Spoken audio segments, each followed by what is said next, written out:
She wasn't begging. She wasn't crying. She was just tired. And when that little girl asked to sell her bike for food, the men everyone feared most in town decided to do something no one expected. The sky over Tuscaloosa, Alabama was heavy that afternoon, gray and humid, like it was thinking about raining but couldn't make up its mind. The parking lot of Marley's Diner was half full, lined with mud-splattered trucks and a row of shiny motorcycles that caught the faint glimmer of daylight. The smell of fried catfish and gasoline hung in the air. A group of 6 bikers stood near the diner's entrance, laughing between sips of cold soda. Their leather vests bore the name Iron Hounds. Loud, intimidating, but not bad people. Just men who'd seen enough of life to stop caring about how they looked to others. At the center of the group stood Reed Lawson, the kind of man people didn't make eye contact with for too long.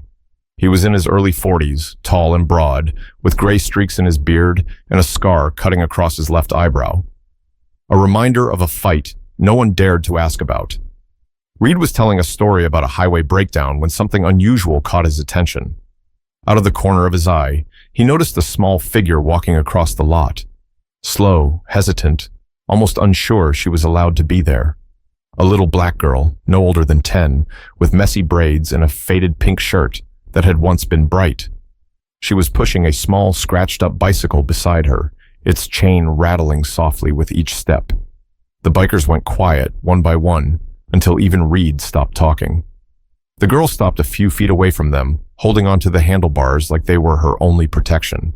She looked up at Reed, her eyes big, brown, and scared, but also filled with something else, something heavy. Excuse me, sir, she said, her voice barely more than a whisper. Would you buy my bike? Reed frowned, confused. Buy your bike? What for, sweetheart? You look like you still need it.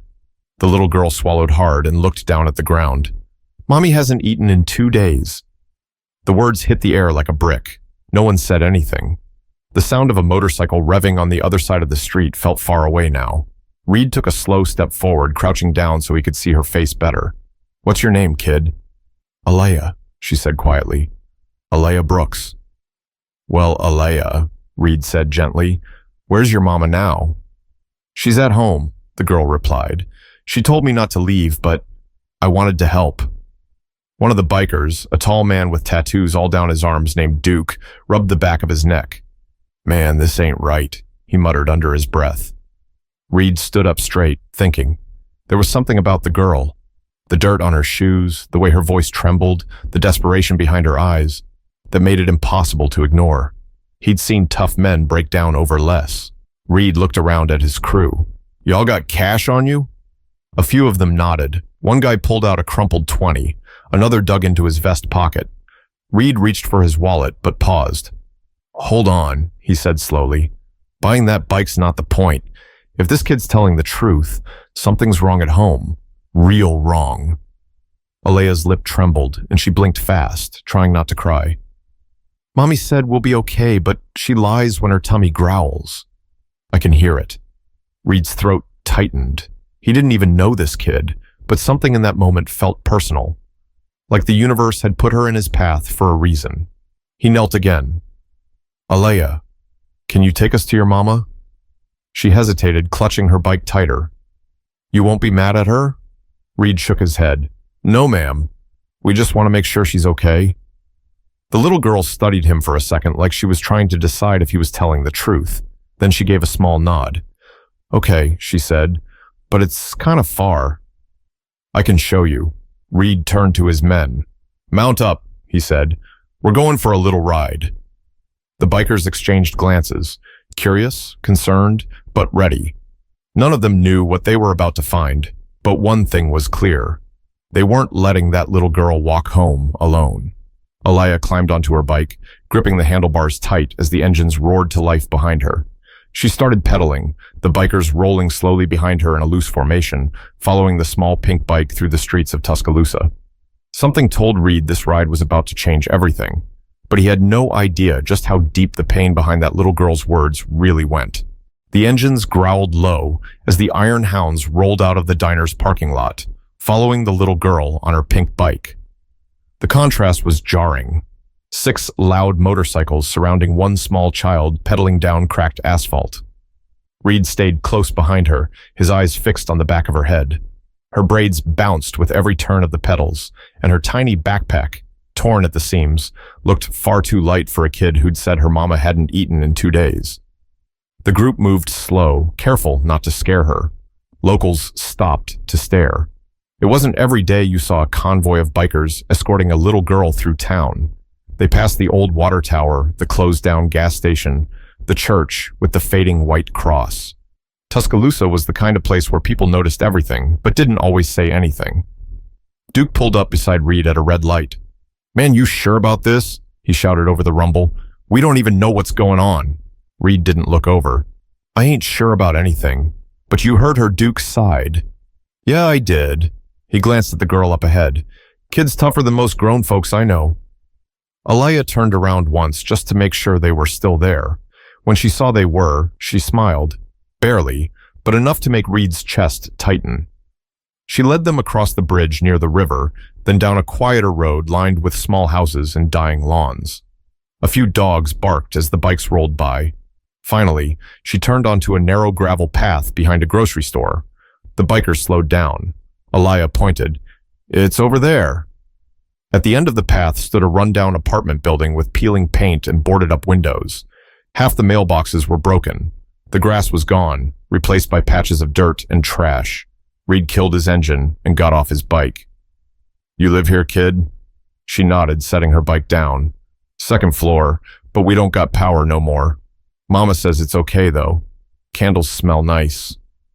The men exchanged uneasy glances. Reed followed her up the creaky wooden stairs. The other bikers stayed close, the air heavy with the kind of silence that makes your skin itch. When they reached the door, Aliyah knocked softly. "Mama?" "It's me." No answer. She tried again. "Mama, I brought people." From inside came a weak voice. "Aliyah? Baby, who did you bring?" The door opened just a crack. A woman stood there, frail and pale, with dark circles under her eyes. Her hair was tied back in a loose bun, and her clothes hung off her like they were borrowed from someone else. Reed took off his sunglasses. "Ma'am," he said gently, "we don't mean no trouble. Your daughter came up to us at the diner, said you hadn't eaten." Danielle blinked slowly, embarrassed. She shouldn't have done that. I told her not to worry." Her voice cracked. Reed could tell she was trying to sound strong, but her body was giving her away. Aliyah stepped closer and took her mother's hand. "Mama, they're nice. They wanted to help." For a moment, no one spoke. Then Danielle's eyes filled with tears. She tried to say something, but only a whisper came out. "We're fine." Reed looked around the apartment. The dim light, the half-empty shelves, the stack of unpaid bills on the counter. He saw an old cereal box turned upside down on the table. Not even crumbs left. Duke stepped inside behind him. "This ain't fine, ma'am." Not even close, Danielle turned away, ashamed. "I just lost my job, that's all. Things'll get better." Reed crouched beside the table, staring at the worn eviction notice pinned to the wall. "When's rent due?" "Last week," she whispered. Reed exhaled through his nose. "Who's your landlord?" Her lips pressed together like she didn't want to say. Then she finally whispered a name, one that made Reed's head snap up. "Say that again." She said it louder this time. The other bikers froze. They knew that name. Everyone in town did. Reed stood slowly, his jaw tightening. "You mean to tell me he's the one who did this?" Danielle nodded, her voice trembling. "He took everything. Said we were behind on payments, but I had proof I wasn't. He wouldn't listen." Aliyah hugged her mother's waist. "He yelled at her," she said softly. "He said he'd make sure we'd never live here again." The room went quiet. Reed's men shifted uneasily, exchanging looks that said more than words ever could. Reed turned toward the door. "Get the bikes ready." Duke frowned. "Reed, what are you—" Reed cut him off. "We're going to have a little talk with an old friend." But none of them knew that the man they were about to confront wasn't just greedy. He was dangerous, and what he'd done went deeper than anyone could have guessed. The afternoon sun was fading fast, leaving streaks of orange cutting through the broken blinds in Danielle Brooks's apartment. The air was thick, not just from the heat, but from the weight of everything unsaid. Reed stood in the middle of the small living room, looking around quietly. It wasn't much. A couch with torn fabric, a coffee table missing a leg, and a few photos taped to the wall instead of framed. One picture showed Danielle holding Alaya when she was a baby, both of them smiling, both of them clean, healthy, happy. It felt like a lifetime ago. Alaya sat cross-legged on the floor, clutching a stuffed bear that had lost an eye. She looked up at Reed. "You really gonna talk to him, mister?" Reed nodded. "Yes, sweetheart. We're..." Danielle stepped closer, her voice soft but firm. "Please don't. You don't know what that man's capable of." Reed turned toward her. "I know enough. You said his name. Terry Vance, right?" Her eyes widened slightly. "You know him?" Reed let out a dry laugh. "Know him? Lady, I used to ride with him, long time ago, before he traded his leather jacket for a suit and started pretending he was better than everyone." Duke leaned against the doorframe. "Terry Vance owns half this side of town now, runs some real estate company, but everyone knows he's dirty, buys up foreclosed homes cheap and throws folks out." Danielle's shoulders slumped. "He tricked me. Said my rent checks were late, but I showed him my receipts. He told me they were missing from his records. And next thing I know, he had a sheriff's notice taped to my door." Reed clenched his fists. "That sounds like Terry, all right." Alaya looked confused. "So he took our house on purpose?" Danielle crouched next to her daughter, trying to keep her voice steady. "Yes, baby. Some people just care more about money than they do about people." Reed looked toward the window. Outside, the sun was dipping low, casting the sky in red. He didn't say anything for a while. The men behind him waited. They'd seen that look before. The one that meant Reed Lawson was about to make something right, no matter what it took. But before he could say anything, Duke spoke up. "Reed, think about this. Vance has people, money, lawyers. You go after him, it won't just be him coming after you."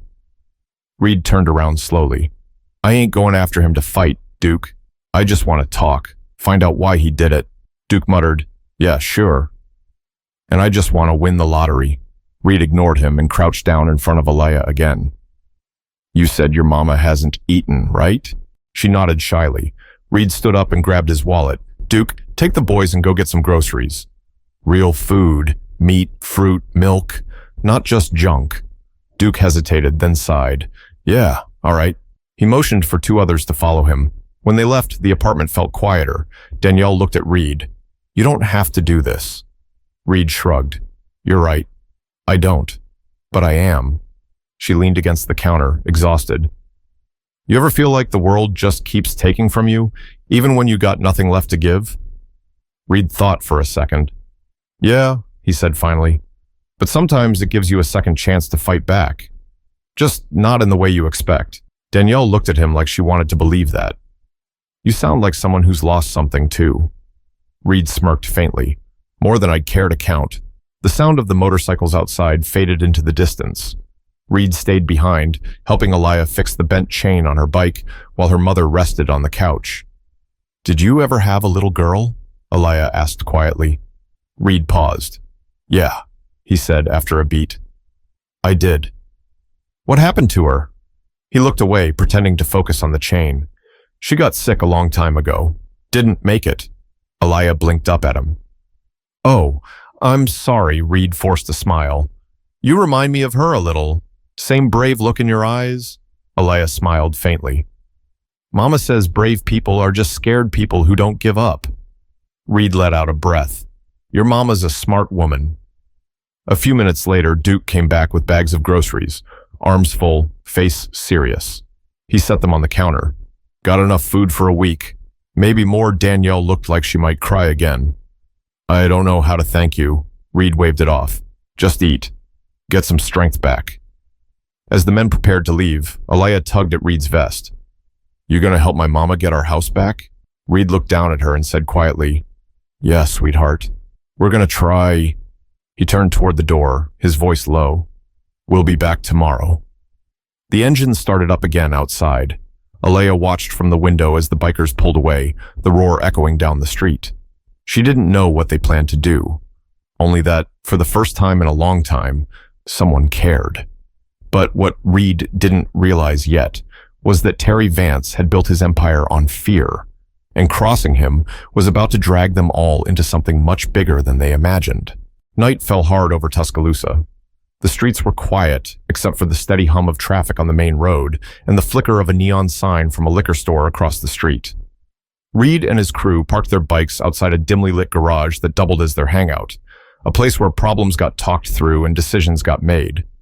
Inside, the air smelled of oil, leather, and stale coffee. A few of the men sat around an old wooden table while Reed stood near the wall, staring at a photo tacked up beside a map. It was from 10 years ago. The Iron Hounds in their prime, standing side by side, grinning at the camera. And there, right in the middle, was Terry Vance. Clean-shaven, lean, confident. The kind of man who thought rules were for other people. Duke dropped a crate on the table. "You sure you want to do this, Reed? Vance ain't the kind of man you just walk up to anymore. He's got bodyguards, money, and the sheriff in his pocket." Reed kept his eyes on the picture. "Yeah, I know what he's got. I also know what he took from that woman and her kid." Another biker, Jared, leaned forward. "Man, that little girl looks scared out of her mind. Ain't no way we just let that go." Reed nodded. "Exactly." Duke rubbed his temples. "I'm not saying we walk away. I'm saying we think this through. Last time someone crossed Vance, their garage mysteriously burned down." Reed turned around, eyes cold but calm. "That was me." The room went silent. Jared's eyebrows shot up. "Wait, what?" Reed nodded slowly. "Back when I left his crew, he called it an accident. I knew better." Duke leaned back, whistling low. "Man, you still breathing after that? You must be his unfinished business." Reed gave a half smile. "Maybe. But tonight, he's mine." He grabbed his leather jacket from the chair and slung it over his shoulder. "We're paying him a visit. Not with fists, with truth. I want to hear from his mouth why he did it." Jared frowned. "You think he's just going to tell you? The man's a snake." Reed shrugged. "Snakes talk when you corner 'em." The men followed him out of the garage, one by one. The engines came alive, the deep rumble echoing through the sleeping town. They rode through narrow streets until they reached the fancier part of Tuscaloosa. Big houses, clean lawns, and quiet porches with porch lights glowing like sentinels. Terry Vance's house stood at the end of the cul-de-sac, a modern brick home with a black SUV in the driveway and cameras pointing in every direction. Reed killed his engine and nodded to the others. "Stay back till I give the word." He walked up the path alone. The porch light flicked on as he reached the door. It opened before he could knock. Terry Vance stepped out, wearing a crisp white shirt and a smug smile. His hair was slicked back, and he smelled like expensive cologne. "Well, I'll be damned," Terry said, crossing his arms. "Reed Lawson, thought you were dead." "Almost," Reed said flatly. "You still kicking folks out of their homes, or is that just a hobby now?" Terry laughed. "I see you've been talking to one of my tenants." "Don't believe everything you hear. That woman was months behind." "Business is business." Reed took a step closer. "She had receipts. You threw her and her kid out anyway." Terry's smile faded. "I don't have time for this. You think I remember every sob story that crosses my desk? You've gone soft, old friend." Reed's jaw tightened. "You call stealing soft?" "Stealing?" Terry scoffed. "I followed the law. She didn't pay. I evicted her. End of story." Reed stared him down, voice low. "You forged those papers, didn't you? Changed the records to make it look like she owed you." Terry's smirk returned. "You can't prove that." Reed stepped even closer, close enough to smell the cologne. "Maybe not in court, but I know the truth. And so will everyone else." Terry's expression hardened. "You threatening me?" Reed tilted his head. "No. I'm promising you." Before Terry could reply, Duke and the others walked up the path, silent and steady. 6 men in leather vests, not armed, not violent, but the kind of presence that made people rethink their choices. Terry glanced over Reed's shoulder, realizing this wasn't just a social visit. "You boys really think you scare me?" Reed smiled faintly. "Not yet." He pulled out his phone and played an audio recording. Terry's own voice came through the speaker, from a call he'd made earlier that week to one of his employees. I don't care what it takes. Make sure those papers disappear. The sooner she's out, the better. Terry froze. Reed held up the phone. One of your people sent that to me. Guess not everyone likes the way you run things. Terry's face went pale. You don't know what you're playing with, Reed. Yeah, Reed said quietly. I do. It's called justice. He turned to leave. Tomorrow, that recording goes public. You can do what you want with your fancy lawyers, but this time the whole town's going to see who you really are. As Reed walked away, Terry's voice cracked through the night. You'll regret this. Reed didn't even look back. Already do, he muttered. The bikers followed him down the driveway, engines roaring back to life. But Reed knew exposing Terry wasn't going to be the end of it. It was only the beginning. By morning, Tuscaloosa was buzzing with whispers. Word had spread fast. A recording of Terry Vance's voice was making the rounds online. Someone had leaked it to a local reporter, and by sunrise, everyone knew what he'd done. Reed didn't care who leaked it. All he knew was that justice finally had a voice. At the garage, the Iron Hounds were gathered again, watching the news on an old TV with bad reception. The reporter's voice crackled through the static. Local businessman Terry Vance faces allegations of property fraud and wrongful eviction following the release of an audio recording. The source of the recording remains anonymous. Duke grinned. Looks like your boy's about to lose more than his fancy car. Reed didn't smile. He'll fight it. He always does. Man like Vance doesn't go down easy. Jared leaned forward. So what's next, boss? We just let the media eat him alive? Reed rubbed his beard. Let them talk. Truth's out there now, but I ain't done till that woman gets her home back. The men nodded. They weren't heroes, but they knew what was right. A few hours later, Reed parked his bike outside Danielle Brooks's apartment again. The sound of laughter met him before he even reached the door. Inside, Aliyah was eating cereal for the first time in days, her cheeks full and her eyes bright. Danielle was sitting at the table, color slowly returning to her face. She looked up when Reed stepped in. You did something, didn't you? Reed smiled faintly. Maybe. She shook her head, half in disbelief, half in gratitude. I saw his face on the news. I didn't think people like him ever got caught. Reed leaned against the counter. They don't, unless someone makes them. Danielle gave a tired smile. I don't know how to thank you. Reed shrugged. You don't owe me anything. You just take care of that little girl of yours. Aliyah grinned. Mama said we might get our house back. Reed smiled. That's the plan, sweetheart. But before the warmth of that moment could settle, there was a hard knock on the door, 3 sharp hits that made Danielle jump. Reed's expression changed instantly. He moved to the door and peered through the peephole. Terry Vance stood outside. No suit this time, no smug smile, just anger, raw, shaking anger. Reed opened the door halfway, keeping his foot braced. You got some nerve showing up here. Terry's voice was low and venomous. You think leaking that recording fixes anything? You just made yourself a target. Lawson Reed didn't flinch. You already tried to burn me out once. Didn't work then. Won't now, Terry sneered. You always had that hero complex. Think you're saving the world one broken family at a time. You're still the same fool you were 10 years ago. Reed stepped forward until their faces were inches apart. And you're still the same coward who hides behind paperwork. Inside, Aliyah peeked around the corner, eyes wide. Danielle pulled her close, whispering, Stay back, baby. Terry glanced past Reed toward the apartment. That woman. She doesn't deserve your pity. She's nothing. Reed's hand twitched, but he held himself back.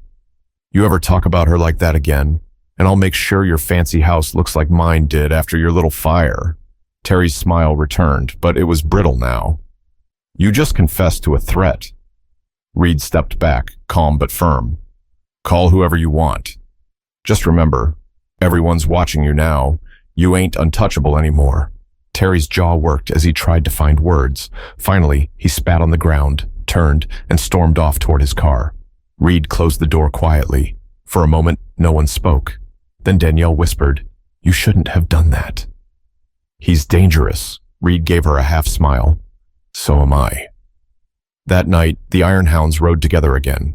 Not for revenge, but to make sure Vance didn't try anything stupid. They followed him from a distance, watching as police cars finally pulled into his driveway. The flashing red and blue lights painted the night like justice had finally come calling. Reed parked his bike across the street, arms folded. He didn't cheer or smile. He just watched as Terry Vance was let out in handcuffs, his once perfect shirt now wrinkled and stained with sweat.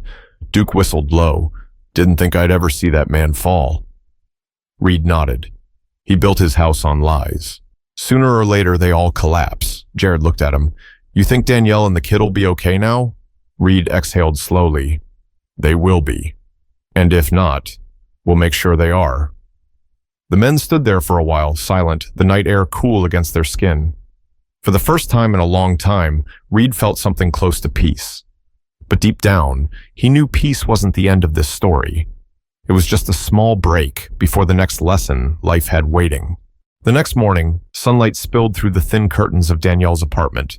The space that once felt heavy and hopeless now had a quiet warmth to it, like the first breath after a long storm. Reed knocked gently before stepping inside. Alea was sitting on the floor again, but this time she wasn't clutching her bike. She was drawing on a piece of notebook paper with a broken crayon. She looked up when she saw him. "Mr. Reed," she said with a smile so wide it made him forget for a second how hard life could be. "Hey, kid," he said, his voice softer than usual. "How's breakfast treating you today?" She grinned. "I had pancakes. Mama said we didn't have to save them this time." Reed chuckled. "Good. You shouldn't ever have to save pancakes." Danielle walked out of the kitchen, wiping her hands on a dish towel. She looked different, still tired, but lighter. "They're letting me go back to work at the daycare next week," she said, "and someone from the city called. They said my eviction was ruled invalid. Apparently, Vance messed with more paperwork than just mine." Reed nodded slowly, pride flashing in his eyes. "That's good news. Real good news." Danielle smiled faintly. "They said I might even get the house back. It'll take time, but they're working on it." Reed didn't say anything right away. He just looked around. The smell of food, the faint sound of Alea humming to herself, the sunlight touching everything it could reach. It didn't fix everything, but it was a start. Duke walked in behind him, holding a small cardboard box. "Brought a little something for the kid," he said, setting it on the floor. Alea's eyes lit up as she opened it. Inside was a brand new bike, shiny and blue, with a white bow tied to the handlebar. She gasped. "For me?" Duke grinned. "Yeah, figured that pink one's earned retirement." Reed smiled. "Besides, a brave kid like you deserves wheels that don't squeak." Alea threw her arms around him. "Thank you." Reed froze for a second, then patted her shoulder gently. "You're welcome, sweetheart." Danielle's eyes welled up again. "You men didn't have to do all this." Reed met her gaze.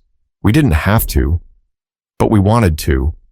Sometimes doing what's right ain't about what you owe. It's about what you can give." Danielle nodded slowly, holding back tears. "I forgot people like that still existed." Reed shrugged. "They don't always wear suits." The room filled with laughter. Small, genuine, the kind that feels like healing. Later that afternoon, Reed and the Iron Hounds stood by their bikes, getting ready to leave. Alea ran outside to wave them off, her new bike glinting in the sun. "You gonna visit again?" she asked. Reed smiled. "Maybe. You keep that bike shiny, all right?" She nodded eagerly. "I will!" As the engine started, Alea called out one last thing. "Mr. Reed?" He turned around. "Yeah?" "Thank you for not being scared of helping us." Reed paused, that simple sentence hitting him harder than anything else had. He gave a small nod. "You made it easy to care, kid." They rode off down the street, the sound of their engines fading behind them. Reed didn't look back, but he didn't have to. He could still hear Alea's laughter echoing in his head. Back at the garage that evening, Duke leaned against his bike.